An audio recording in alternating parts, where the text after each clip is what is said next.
दिन की शुरुआत करेंगे बड़ी खबर के साथ। ईरान युद्ध खत्म करने पर इस्लामाबाद में बुलाई बैठक फेल होने से राष्ट्रपति ट्रंप गुस्से में हैं। उन्होंने ईरान को सबक सिखाने के लिए आज शाम से स्ट्रेट ऑफ हॉर्मुज की नाकेबंदी का ऐलान कर दिया ताकि ईरान पोर्ट से तेल की सप्लाई पूरी तरह से बंद हो जाए। उधर यूके, फ्रांस समेत कई देशों ने अमेरिका के इस फैसले का विरोध करते हुए इसी हफ्ते 40 देशों की बैठक बुलाई है। तो इस बड़ी खबर पर पूरी जानकारी के साथ अब मेरे साथ जुड़ रहे हैं वरिष्ठ सहयोगी लक्ष्मण रॉय। तो लक्ष्मण जी, आपसे जानना चाहेंगे, जिस तरह से एक बार फिर से बातचीत यहां पर नाकाम साबित हुई है और अमेरिका की तरफ से लगातार धमकी दी जा रही है और अब तो स्ट्रेट ऑफ हॉर्मुज की नाकेबंदी करने की बात अमेरिका ने की है, पूरा अपडेट बताएं। देखिए, जैसे ही इस्लामाबाद में बातचीत ये फेल हुई, उसके बाद अमेरिकी राष्ट्रपति ट्रंप ने ऐलान किया कि ईरान के जितने भी पोर्ट हैं उस पोर्ट पे ना तो कोई जहाज जा पाएगा ना तो कोई जहाज आ पाएगा, ताकि ईरान कोई भी एक्सपोर्ट ना कर सके कच्चे तेल का। इससे ईरान की इकॉनमी ध्वस्त हो जाएगी या फिर उस पर काफ़ी लगाम लगेगा। मकसद तो ये था, लेकिन इसका व्यवहारिक असर ये पड़ेगा कि स्ट्रेट ऑफ हॉर्मुज पर एक तरीके से अमेरिका की नाकेबंदी हो जाएगी और इसकी एक समय सीमा तय कर दी गई है, जो कि आमतौर पर ट्रंप अपने तौर तरीके से करते हैं। भारतीय समय अनुसार आज शाम 7:30 बजे, तो यानी आज शाम 7:30 बजे के बाद स्ट्रेट ऑफ हॉर्मुज से कोई जहाज गुजरेगा तो उस पर अमेरिका देखेगा कहीं ईरान का तेल तो इस पर नहीं है। ये अपने आप में बहुत बड़ा कदम अमेरिका उठाने जा रहा है, लेकिन अमेरिका के इस कदमों का दुनिया भर के देशों ने, यहाँ तक कि अमेरिका में खुद काफ़ी ज़्यादा विरोध हो रहा है। अमेरिका के अलावा यूके ने इसका विरोध किया, फ्रांस ने इसका विरोध किया है, यूरोपियन यूनियन के कई देशों ने इसका विरोध किया है। और अब जाकर के स्ट्रेट ऑफ हॉर्मुज हमेशा के लिए खुले, इसके लिए यूके और फ्रांस मिलकर के 40 देशों की एक महत्वपूर्ण बैठक बुलाई है, जो इसी हफ्ते बैठक होनी है, जो स्थायी तौर पर ऐसे स्ट्रेट ऑफ हॉर्मुज या दूसरे हॉर्मुज को खुला रखा जाए युद्ध के हालात में। इसके लिए एक कह सकते हैं कायदे कानून बनाया जाएगा, आम सहमति बनाई जाएगी। उस 40 देशों में हर वो देश शामिल है जो स्ट्रेट ऑफ हॉर्मुज से कच्चे तेल की सप्लाई करते हैं।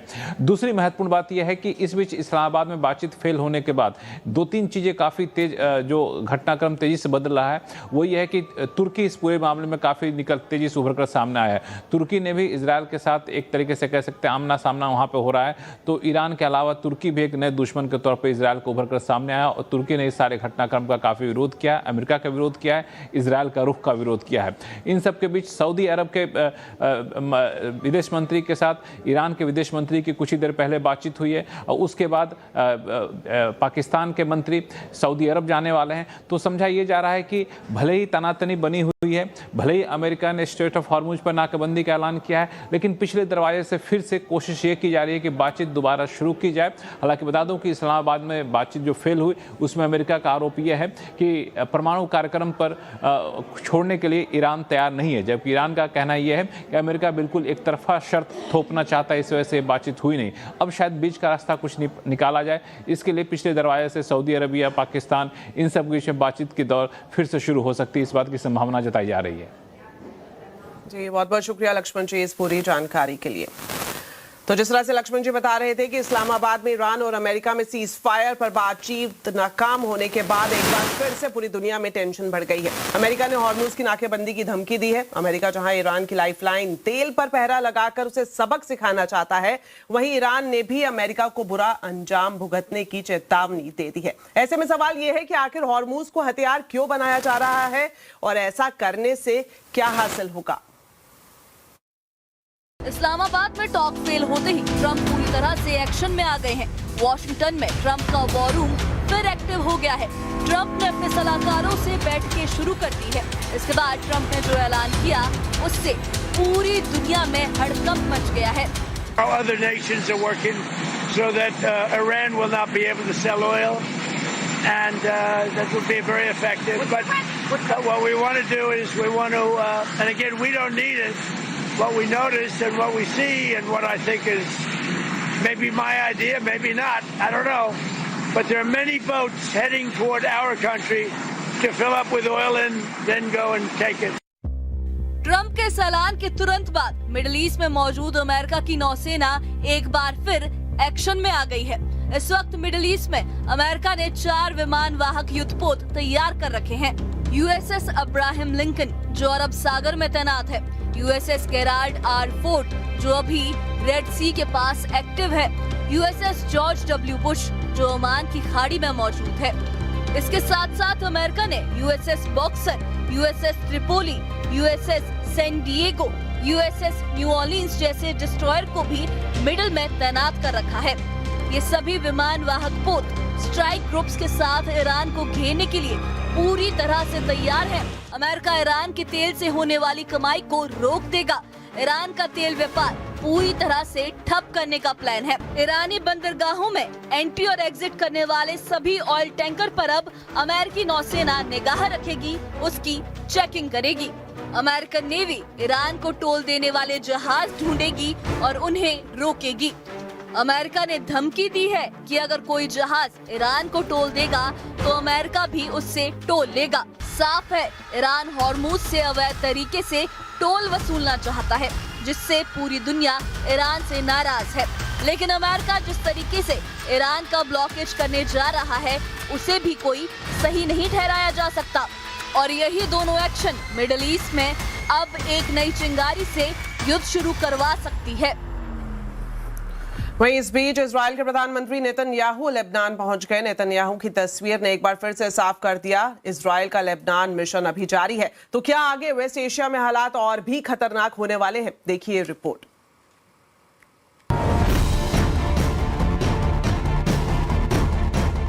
चेहरे पर सुकून के साथ मुस्कान, लेकिन बदन पर युद्ध के समय पहने जाने वाली बुलेट प्रूफ जैकेट।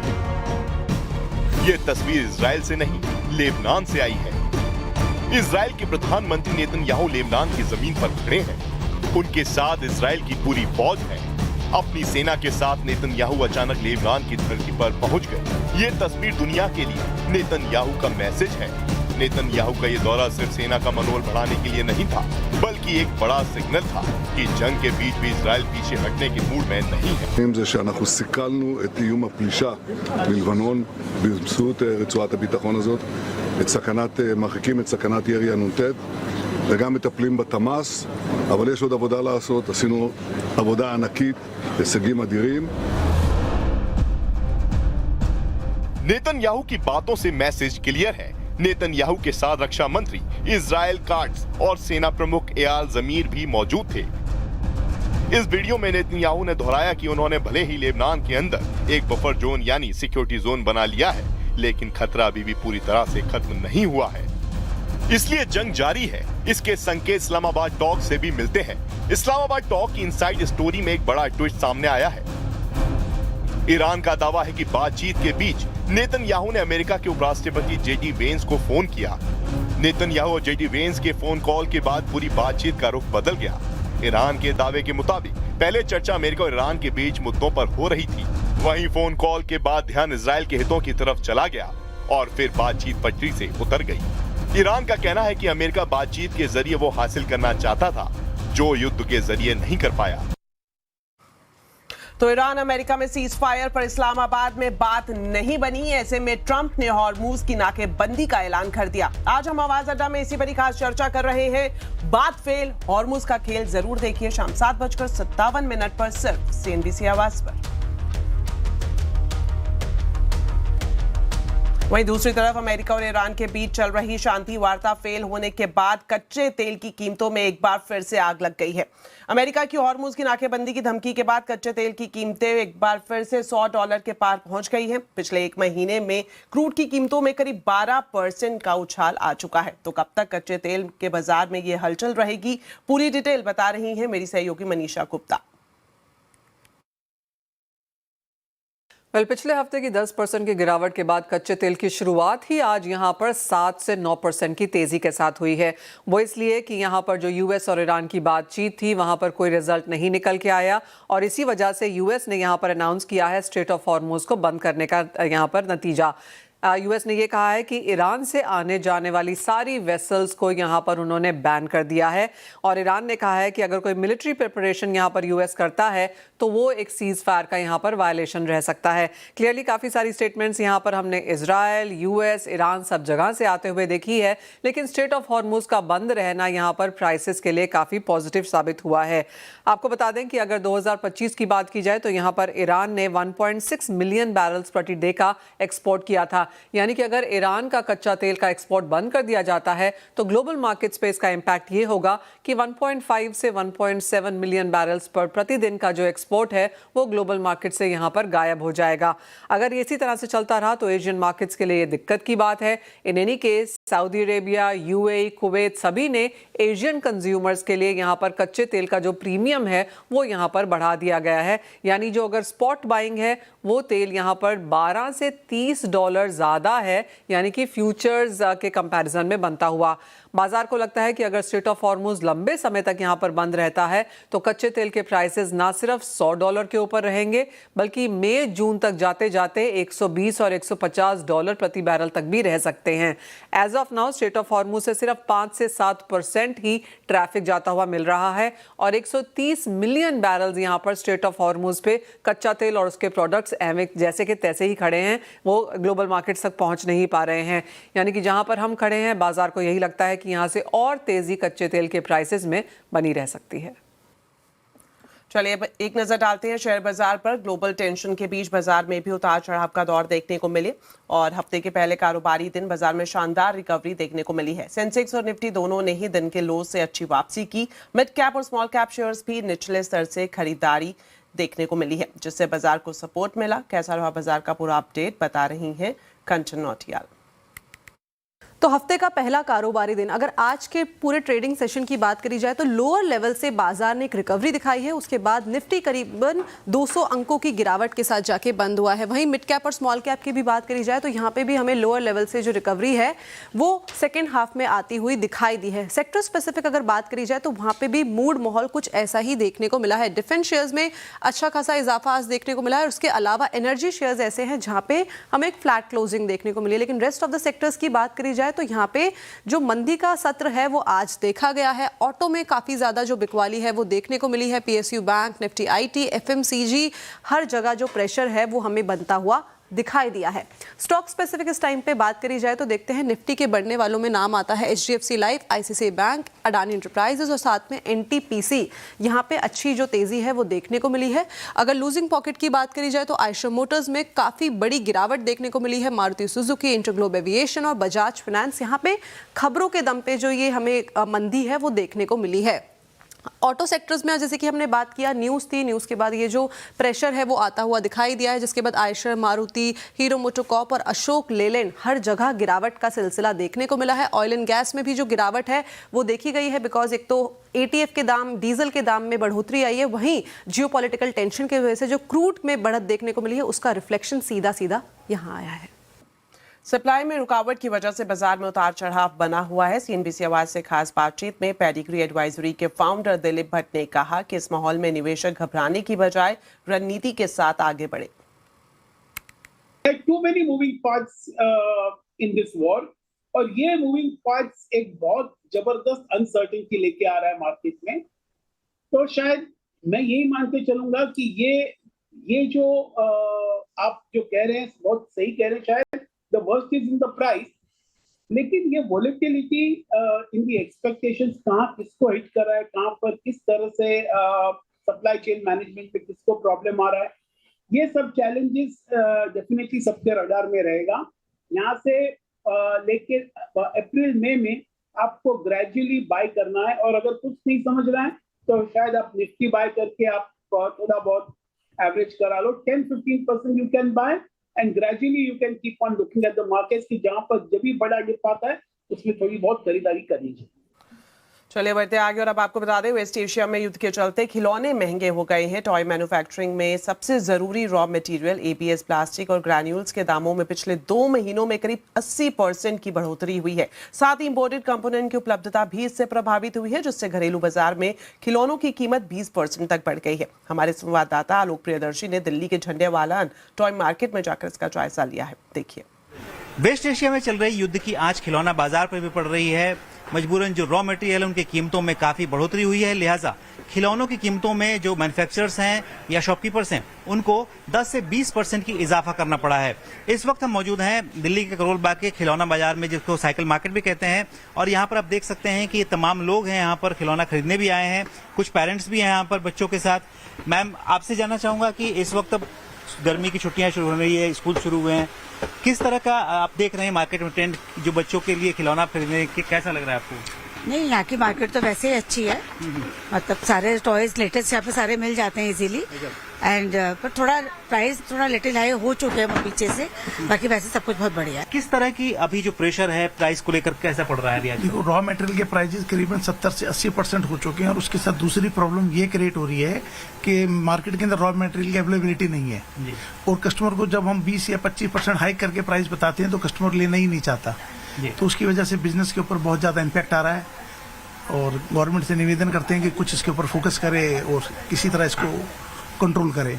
इस वक्त जो खिलौनों का बाजार है, खिलौनों की मैन्युफैक्चरिंग हो रही है या फिर जो बिक्री है, उस पे कैसा असर पड़ रहा है, और क्या प्राइसिंग को लेकर क्या पिछले दिनों में आप लोगों ने डिसीजन लिया? ये जब से वॉर हुई है, वॉर और क्रूड ऑयल ना होने के कारण प्लास्टिक प्राइसेस में बहुत ज्यादा इंक्रीज हुई है। आप देख सकते हैं कि पूरे वर्ल्ड में प्राइस इंक्रीज हुए हैं रॉ मटेरियल के, क्रूड ऑयल के, जिसके कारण प्लास्टिक बहुत इंक्रीज हुआ है।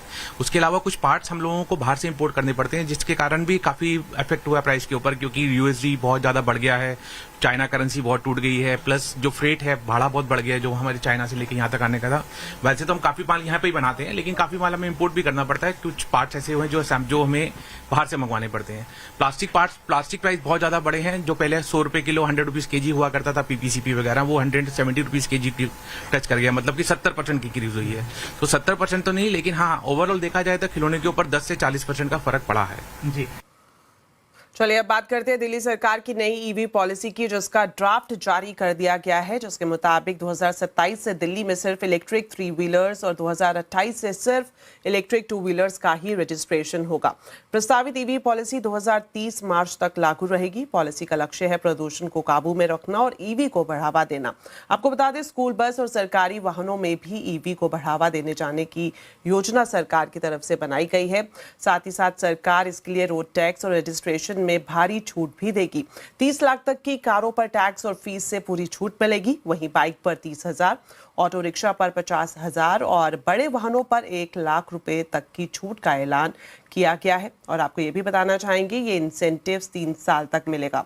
और साथ ही साथ इसमें ये बात भी जरूरी की गई है कि हर अगले साल सब्सिडी की रकम कम कर दी जाएगी। इसी के साथ वक्त एक छोटे से ब्रेक का है, जल्द वापस लौटेंगे। आप देखते रहिए आवाज समाचार।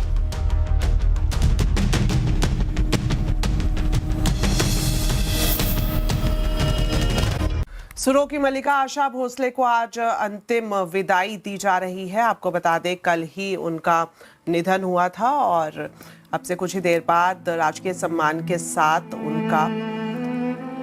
उन्हें अंतिम विदाई दी जाएगी।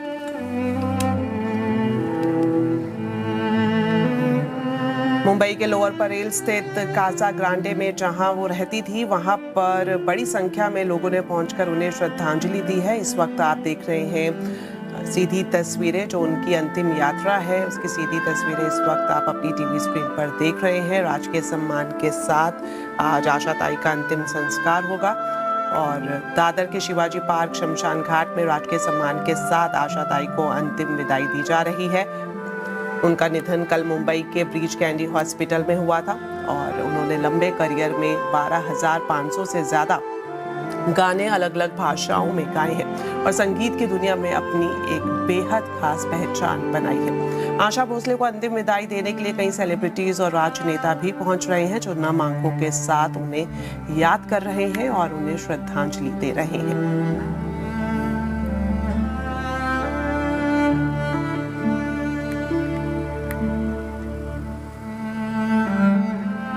तो सीधी तस्वीरें इस वक्त आप देख रहे हैं। राजकीय सम्मान के साथ सुरों की मल्लिका के नाम से मशहूर आशा ताई को आज अंतिम विदाई दी जा रही है। कल मुंबई में उनका निधन हो गया और आज ये सीधी तस्वीरें आप देख रहे हैं। राजकीय सम्मान के साथ यहाँ पर उनकी जो अंतिम यात्रा है वो निकाली जा रही है।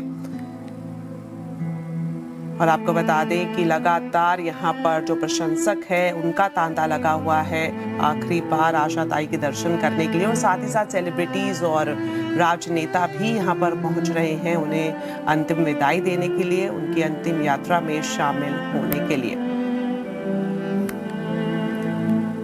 आपको बता दें, अब से कुछ ही देर बाद दादर के शिवाजी पार्क शमशान घाट में राजकीय सम्मान के साथ अंतिम संस्कार आशा ताई का किया जाएगा। और लगातार जिस भी रास्ते से, जिस भी सड़क से अंतिम यात्रा निकल रही है, वहां पर आप तस्वीरों में देख सकते हैं जो प्रशंसक हैं, जो बड़े सेलिब्रिटीज हैं, वो यहाँ पर मौजूद हैं, जो उनकी अंतिम यात्रा में हिस्सा ले रहे हैं, उन्हें श्रद्धांजलि दे रहे हैं।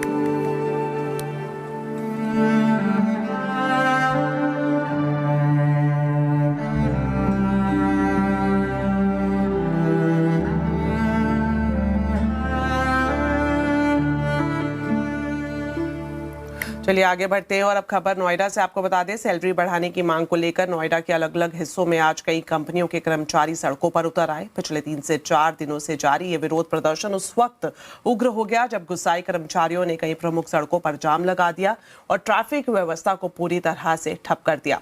नोएडा के फेज 2 में प्रदर्शनकारियों ने गाड़ियों में आग लगा दी और पुलिस पर पथराव भी किया। नोएडा से पूरा ग्राउंड अपडेट बता रहे हैं संवाददाता आनंद तिवारी। सोमवार सुबह से ही नोएडा, ग्रेटर नोएडा और दिल्ली एनसीआर के कई जगहों पर जो श्रमिक थे उन्होंने प्रदर्शन करना शुरू करा और वह लगातार अपनी मांगों को लेकर हड़ताल कर रहे थे। उसके बाद जो स्थिति थी वो तनावपूर्ण बनी और उसके बाद नोएडा फेज 2 सेक्टर 15, 62, इसके अलावा NH24 पर प्रदर्शनकारी इकट्ठा हो गए और उन्होंने जमकर तोड़फोड़ की। हमने देखा कि कैसे नोएडा फेज 2 में गाड़ियों की, पुलिस की गाड़ियों को क्षतिग्रस्त किया गया है, आग लगाई गई है और उसके बाद जो पुलिस ने भी तितर बितर करने के लिए लाठीचार्ज का प्रयोग किया। NH24 पर इस वक्त हम मौजूद हैं। यहाँ पर गाजियाबाद पुलिस, नोएडा पुलिस भी यहाँ पर तैनात है और यहाँ पर भी प्रदर्शनकारी पहुँच गए थे, जिसके बाद उन्हें यहाँ से हटाया गया है। सोशल मीडिया पे कुछ लोगों ने ऐसी पोस्ट डाली जिसमें बताया गया कि प्रदर्शन में कई लोगों की मौत हो गई है, पुलिस ने फायरिंग की है, जिस पर पुलिस ने संज्ञान लेते हुए कहा है कि ये पूरी तरह से भ्रामक और झूठी खबर है, जिसको लेकर भी पुलिस लगातार एक्शन ले रही है। श्रमिकों का कहना है कि उनकी वेतन वृद्धि नहीं हो रही थी, इसके अलावा उन्हें अवकाश नहीं मिल रहे थे। अगर उनसे एक्स्ट्रा टाइम कराया जा रहा था तो उसका पैसा जो है वो कंपनी उन्हें नहीं दे रही थी। इसको लेकर लगातार जो प्रदर्शनकारी, जो श्रमिक थे, वो सड़कों पे आ गए। उन्होंने चक्का जाम किया, जगह जगह उन्होंने जो यातायात था उसको अवरोध पैदा किया और उसके बाद लगातार पुलिस ने उनसे सख्ती से निपटा भी है। इस पूरे मामले में जो यूपी के डीजीपी हैं उन्होंने भी सख्ती से इस पूरे मामले की जांच के आदेश दिए और ये कहा है कि जो भी बाहरी तत्व इस प्रदर्शन में शामिल हुए थे उनकी भी संलिप्तता की जांच इस पूरे मामले में की जाएगी। लेकिन आप देख सकते हैं किस तरह से फोर्स जो है उसकी तैनाती यहाँ पर NH24 पर की गई है। लगातार गाजियाबाद पुलिस, नोएडा पुलिस जो है वो हर स्थिति पे नजर बनाए हुए और गाजियाबाद के सीनियर पुलिस अधिकारी भी इस वक्त यहाँ पर मौजूद है, क्योंकि यहाँ पर भी प्रदर्शनकारी पहुँच गए थे। धवल जायसवाल जी, सर, किस तरह की अभी व्यवस्था यहाँ पे की गई सुरक्षा को लेकर? देखिए, यहाँ पे पर्याप्त सुरक्षा बल को तैनात किया गया है। जैसा कि आप देख रहे हैं, यातायात व्यवस्था पूर्ण रूप से, कुशल रूप से संचालित है। यहाँ पर किसी भी प्रकार की समस्या नहीं है। कुछ अराजक तत्वों ने यहाँ पे अशांति व्यवस्था फैलाने के प्रयास किए थे, उनको चिन्हांकित करके उनको विरुद्ध कठोर कानूनी कार्रवाई की जा रही है। चलिए, इसी के साथ फिलहाल इस बुलेटिन में इतना ही। आप खबरों पर अपडेट रहे, CNBC आवाज से जुड़े रहे हमारे सोशल मीडिया हैंडल्स के जरिए। नमस्कार।